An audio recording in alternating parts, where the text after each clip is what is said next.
Bureau chief Sindh फ़कीर हक नवाज़ कलंदरी जी report मुताबिक नौशहरो फिरोज़ SSP हाउस साम्हूं थियल दर्दनाक वाक़े जी FIR नौशहरो फिरोज़ सिटी थाणे जे 6 ॼणनि ते दाख़िल कई वई आहे, जंहिं सबबि संदसि पीउ ग़ुलाम मुस्तफ़ा शाह, चाचो कुर्बान शाह ऐं मोहम्मद अली शाह, शहनशाह उर्फ़ इरफान शाह, मुश्ताक शाह शामिल आहिनि। हिकु ॼणो कुर्बान शाह गिरफ़्तार थियो आहे, बाक़ी ॿिया गिरफ़्तार न थिया आहिनि। जॾहिं त SHO सिटी नौशहरो फिरोज़ असद नबी राब्तो करण ते ॿुधायो त असांखे जीअं ई सैद सोबिया शाह जी कॉल आई त असांजे पुलिस उनखे खणी अस्पताल पहुचायो। असां FIR पिणु दाख़िल कई आहे।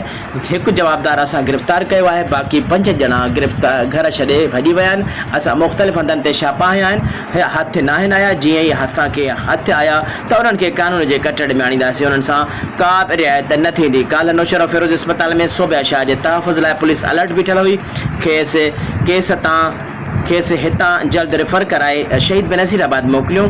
असां हर मुमकिन मदद कई आहे ऐं सोबिया शाह रोईंदे ॿुधायो त मां बेयारो मददगार आहियां, को बि मूंसां गॾु न आहे, मुंहिंजे ख़ुदा वास्ते मदद कई वञे।